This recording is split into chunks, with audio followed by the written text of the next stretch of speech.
All right, so this is really important. If you've listened to any of the podcasts, at least important to me, and you've gotten any tidbits, any advice that you liked, or you just like listening to them in general, it would really, really help to go on and give us a 5-star review on whatever platform you're on.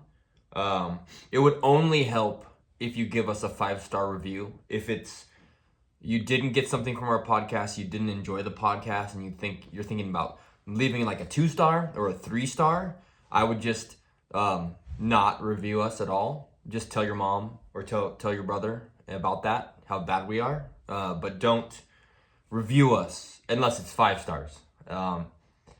So for anyone listening, please, it would help us get ranked up to get some good reviews going. Yeah, that's that. So I was thinking about kind of one core practice, or just one core thought I always have in mind, and that I've noticed over a few years doing this, and it's this idea of survive and advance. I was originally struck by the survive and advance idea because I was watching a 30 for 30 documentary. I think it was about like NC State or something. I forget exactly who it was, but the survive and advance concept struck me as like, wow, that's like totally relevant to the construction industry, because it's as you grow and as your company gets older, like by default you gain more projects, grow in size, and hopefully grow in process and functionality, and also ingrain yourself more in the bigger conversation. And going back to the brand equity conversation we've had, and also past episodes where I was talking about these tiers that you have to kind of jump from tier to tier to grow as far as the scope of what you do and what your business does. Survive and advance is like a key tenet of that whole thing. How many times have you, at least I have in the construction industry, encountered a business that has been doing it for 25, 30 years, and they have this solid reputation just because they've been around for a long time, and maybe they have kind of a deep, bloated back-end office. But when you work with them in the field, they just kind of suck. And that always, to me, is the proof of the survive and advance concept. You don't see a ton of companies. Typically, you don't see, a company that says, hey, founded in 1935, and they're still trucking and just holding on by a thread. A lot of times those companies are so deeply ingrained, and they've built their systems and process up and just their customer base up to the point where there's this inherent loyalty no matter what their performance is, which again speaks volumes to this survive and advance concept. And I don't say survive and advance for the folks who might be thinking, survive and advance, and I'm a handyman in a truck, and I bill myself hourly, and I go out and I do this, and if I just keep doing it for the next 30 years, somehow I'm gonna end up with a $100 million empire. It's not the idea. Like, it's not magic. Survive and advance means like there's steps you have to take, and there's things you have to do, or just or there's a certain mindset you have to have. And not that there's anything wrong with that. Like, be the handyman in the truck. That's awesome. You can make some great money. But I'm talking about survive and advance in the sense of building a business that's going to last. Because we all know, what's the danger zone for a new business, especially in the construction industry? Well, again, we need to delineate business and a person in a truck. But if you're actually trying to run a business with staff, with payroll, with a sales team, whatever it may be, you're trying to grow a business to be something that in the future, could either, you could pass over the management of the company to someone else, you could sell the company, you could, whatever it may be. If you're trying to build that company, this is where survive and advance comes in. But yeah, it's very much just a concept of staying in the game, getting past that initial 3 to 5 years. That's the danger zone for a business where you could go under, or and a number of things can happen. And then getting beyond that, being able to weather the storm on the rainy days or the rainy seasons, because it's not always thrive. It's sometimes feast or famine, or there's just times when it's crickets. Everyone remembers 2008, or if you're too young to remember it, 2008 sucked for a while. There was probably a 3 or 4 year period and that weeded out a lot of people.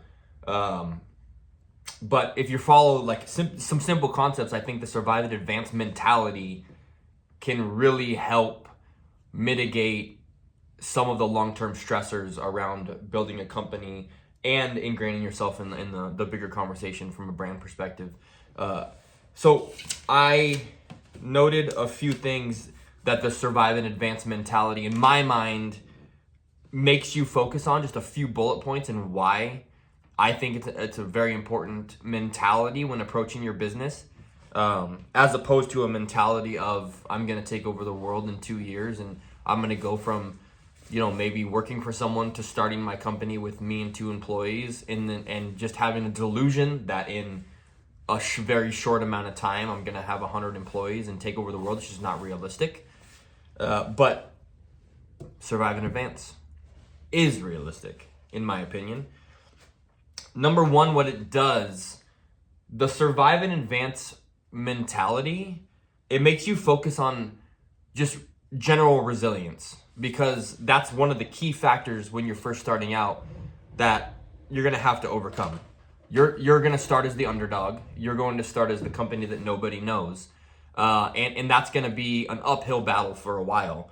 So if you're able to take that mindset and know that that's how it's going to be, the focus on resilience point is a huge just mental gain, or it's a huge benefit in your mindset, because what you'll do is you'll take those challenges of being a young company and having this long-term vision to like adopt to these challenges as they come, and figure out how you can adopt, how you can overcome, and how you can build. Maybe it goes back to some of the brand conversations we've had early on, or unique marketing perspectives. But if you start off with this mentality and you're focusing on, like, number one, the resilience of my company, I'm not going to fail, and what are the steps I'm going to take to not fail, that immediately puts you in a mode of being proactive as opposed to reactive as a company. And I think that's a huge first building block to the foundation of your company. And then from there, you can take that mindset, and you might be busy in the field, and that takes a lot of your time. And I know some of these concepts force you to have to take a deep breath, look at things on a macro, or from a bird's eye view, and make decisions. But I think it's key everyone makes time to do that. So the second bullet point I jotted down was, from focusing on resilience, you can then start to prioritize your core operations.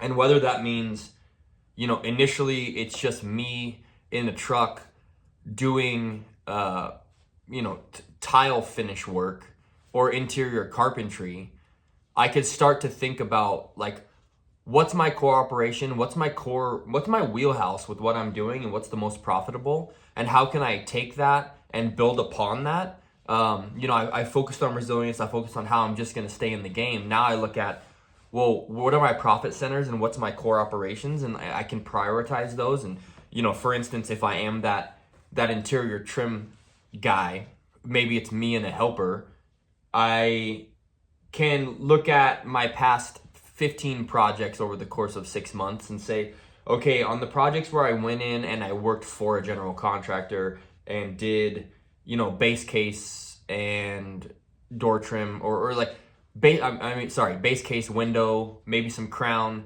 but I did it for a general contractor. So I'm already going to be doing that at a bit of a, not wholesale cost, but a lower cost than I would give to a consumer. It took me X amount of time and I made this much profit, as opposed to, when I do these jobs for consumers, or just, customers that find me directly via whatever my marketing channels are, I can go in and do that same base case, or, maybe these specific niche interior trim projects, and I make 3X what I make working for the generals, where you can then kind of prioritize that and say, okay, what I'm going to focus my marketing efforts, I'm going to focus my core business on is marketing and soliciting to these homeowners where I have a bigger profit center, but I'm going to keep my contractors as my second priority, because they have more continual work and they're easier to market to than consumers. But now I've looked at that and I go, okay, I've prioritized, this is my main profit center, this is another profit center that I have, and I know who I'm going to market to. And now maybe I could take steps and say, based on my projected profits, maybe I could bring on another person and start to slowly build this, this long-term company. I bring on another person with another helper, give them a truck. I'm supporting that because I prioritized who I'm marketing to and the projects I want, and I'm getting more projects in both veins, and I'm choosing where I'm going to send them as opposed to where I'm going to go. And as you start to prioritize that, maybe then that grows into, I need someone in the office to help me on the back end and help me continue client communication and so on and so forth. But I've now prioritized operations, and I've done it in a way where I've now, number one, focused on just resilience. I'm gonna stick around, and I have a plan for that. I'm not just wildly out there or blindly out there throwing haymakers hoping my company survives. And then two, I'm able to focus on the operations a little more. And then third bullet point I wrote, as after you can prioritize your operations, then you can look at what are the incremental improvements I want to make based on how I've identified I'm going to stay resilient, and then how I'm going to prioritize my core operations. So if I'm going to prioritize my core operations as my main marketing channels are towards homeowners, it's my biggest profit center. However, I'm going to keep general contractor business in my back pocket because it's more continual and volume based.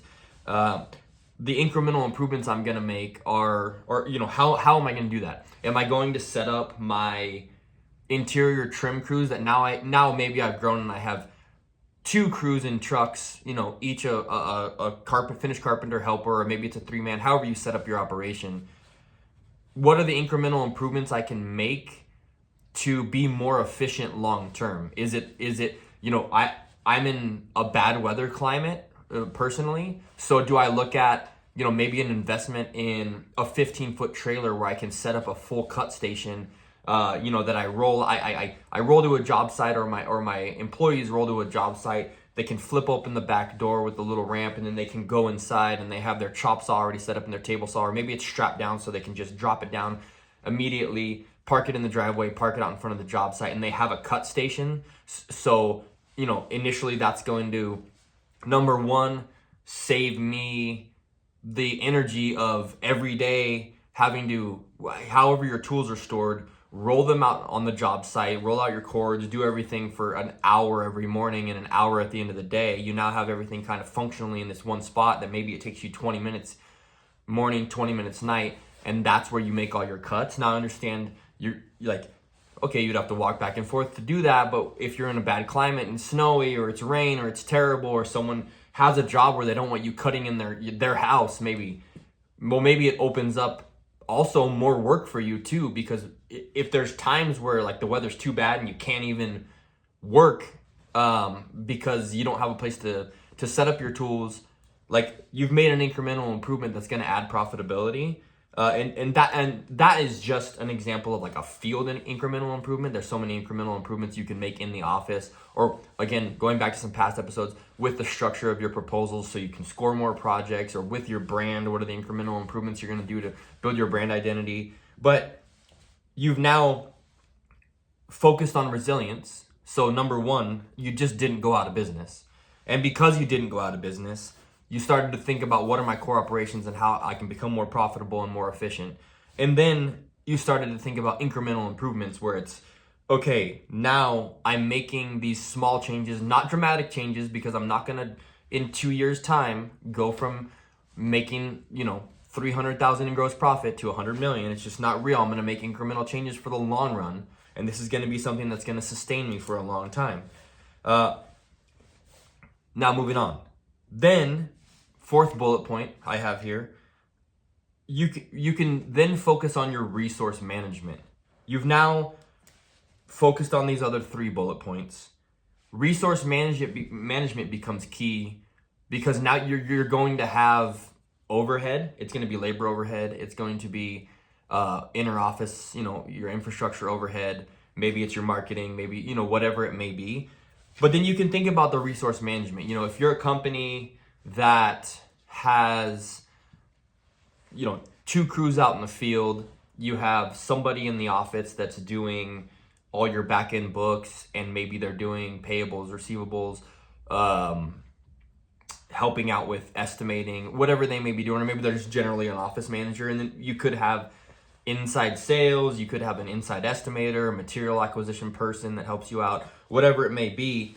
It's imperative to think about resource management, because you don't want to, just by the skin of your teeth, pay all those bills on a monthly basis and hope you have more from the projects that you have in the future to pay. So the resource management is like, you have to look at, number one, what are my fixed costs, and who are the employees in my company that make me money, and who are the employees in my company that are a fixed cost. I don't want to say that cost me money, because they don't cost you money, because everyone's a benefit. However, there are people in your company, like the finish carpenters and the laborers, that you're going to bill directly for their time, and they're going to actually make you profit on their hours, as opposed to supporting roles that are going to be in the office and have to think about just paying their salary. You're not gonna bill your office manager to your client. It's a cost of doing business, and that needs to be built into your general overall profit. But it's not a money producing position. So the resource management becomes, okay, I know in these fixed costs on people that I can't bill, that I have projects for that are gonna make me profit, it's gonna be 25 grand a month. That's where you start to think about the rainy day scenario and say, how much money do I need to have in the bank to be comfortable that I can weather a storm? Because how do you go out of business? You spend more money than you have, and you don't have any more, and then you have to lay people off, and then you're back down to you in a truck scrambling for business. That's the way things fizzle out and die. So you have to have this backing or war chest for a rainy day, and that's the resource management. So you've implemented these other bullet points, and now you get to this one, where then maybe you're actually feeling and thinking like a company now, as in the sense of, I have these expenses, I want to have 6 months of those expenses in the bank, and therefore, as the owner operator, I don't know, whatever your structure is, I'm not going to draw every single last dollar out of the company every month. I'm going to pay myself X salary because I know I can afford X salary, because our monthly profitability is, whatever it is. And with that, I can save X a month if we continue on this trajectory. And if we assume we're going to grow at 10 to 15, 20, whatever percentages, I know by this time next year, I'll have this much. And that means, you're really preparing yourself for the rainy day. I have a weird way of viewing the resource management thing. I like to keep way more of a rainy day fund in the bank, because I have this sick mentality of, what if tomorrow I don't ever get a job ever again, or I don't sign another project the rest of the year. I have this very this scarcity mindset that I always work on, but it helps me with the resource management portion, because my mindset's like that. I always make sure to have enough to cover for a long period of time. Psychologically, you can argue that's kind of fucked up or what, but I don't know. It benefits me. So we focused on the resilience. That's number one. We prioritized our operations. We implemented improvements along the way to start to scale. And then we thought about resource management, so that when the rainy day comes, and they always do, you're not going to fall on your face, and you're not going to bankrupt the company. You're going to continue to exist, basically. Survive in advance. You've survived through, before I get to the fifth point, if I could put a timeline on each of these, it's focus on resilience, 3 to 5 years. Okay, you've focused on resilience. You made it past the 3 to 5 year mark. We go to the second bullet point, prioritize core operations. Maybe that's 5 to 7, 5 to 8 year 8. You've implemented these improvements. Now you're getting into this, you've been in business for a decade. You kind of have an organizational structure, and you're trying to improve on your workflow and your processes. And then resource management kind of goes hand in hand with that. bullet 3 and 4, your resource management and incremental improvements are kind of like holding hands along the way, and they're taking you into that decade plus territory where you've been in business long enough, you've had the amount of projects you need to show that you can do what you say you can do, and maybe you've grown from going back to my tier scenario, maybe you've grown from tier 1 of I go in and I do back to the interior trim company. I just do quick like baseboard or wall panels or detail jobs for people, and now you're trimming out full huge homes with a 6-figure contract as a interior carpentry, or maybe you've parlayed that into doing exterior carpentry. Maybe you're just a trim carpentry company, but you've kind of solidified like what's your wheelhouse, what are your core competencies, what who you are as a company and what you do, and people know you by that. You're the decade plus, and that brings to like the 5th point. And the 5th point is just taking all that and then what's your long-term vision and putting that together. So now you're resilient, you have your operations in place, you're improving daily, and the incremental improvement never stops, and your resource management always has to be on the back of your mind because your expenses are going to grow, and so should your management of your resources. And then the long-term vision is just where do I see us going and what do I want to be. So I'm 15, 20 year in the business. Do I see myself, is my long-term vision that this is a 30-year business, and I set up my processes in such a way that someone can easily come in and take over the company, and I have processes in place that they can just piggyback on and say, I can train them in the processes, and I can train them how management works, and I can train them how the sales staff, and I can train them how the field works, and it's easily duplicated, and they can continue to do that, or they can just kind of maintain where we're at. Or is my long-term vision that I have kids and I want to pass this company along to them and bring them up in the ranks, so when I turn 65 or 70 or maybe it's 55, I don't know, anyway, they're gonna take over. Like that's my long-term vision, or like whatever it may be. You can then start to focus on the long-term vision because you've survived all these other steps along the way. The key is what I see, and the funny thing about the survive and advance is like once you kind of you blow through these bullet points, and oftentimes you get spit on the other end, and you're just like, you've solidified yourself in the market enough that you're just going to continually be getting referral business unless you just suck. But I mean, I'm assuming in this scenario, like you're doing good work. But let me say the caveat, like I didn't write this, or I don't, I'm not giving these thoughts to companies that are hacks or suck. Like don't suck. When I say suck, like don't do bad work, do good work. That's always the key. Like everything I start with everything I talk about should start with do good work. Like that's kind of the core of this construction business. Just do good work. Don't be a hack. Everyone knows what a hack is. If you don't know what a hack is, maybe you're one. I don't know. So, but yeah, you've solidified yourself along the way, and now you're at that decade, 15 year, 20 year, whatever it may be. You could think about your long-term vision. And I think going back to my earlier little point about survive and advance and how it works, and how a lot of companies that you do see that survive and advance, you'll see them like suck, and how that's a testament to survive and advance. Something along the way can get lost, and as you continue in your company and you grow and become more profitable, it's easy to make decisions that make life easier on yourself, or just get lazy because the survive and advance model does work well. So because you've been around for a long time, you're going to be around for a long time, and you don't really focus on the efficiencies of the business.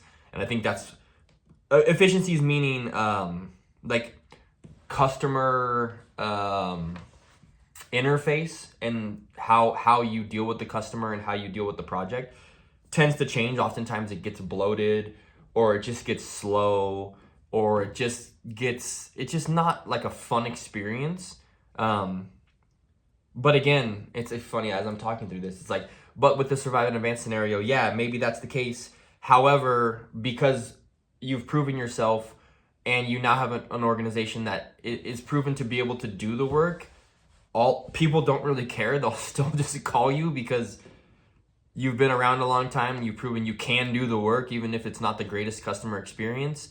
And they'll just suck it up and have you do it. I mean, so many contractors that I deal with, because I'm a general, obviously, have been around a long time, and I know they can do the work, and I just know that I'm going to not have a great experience when I work with them, because there's just shit that's annoying that I'm going to have to deal with, but I know they can get the work done, and I kind of just have to go with it.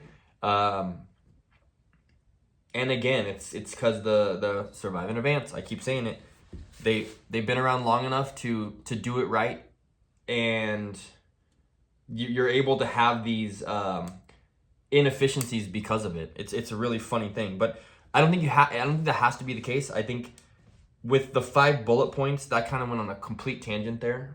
But with the 5 bullet points that I mentioned, like the focus on resilience, prioritize your core operations, implement improvement, resource management, and long-term vision. Those are all things that not only help you in the long term to like get into this vein of surviving and advancing, but if you focus on these, you can also survive and advance and thrive and be a strong customer facing business that is around for a long time.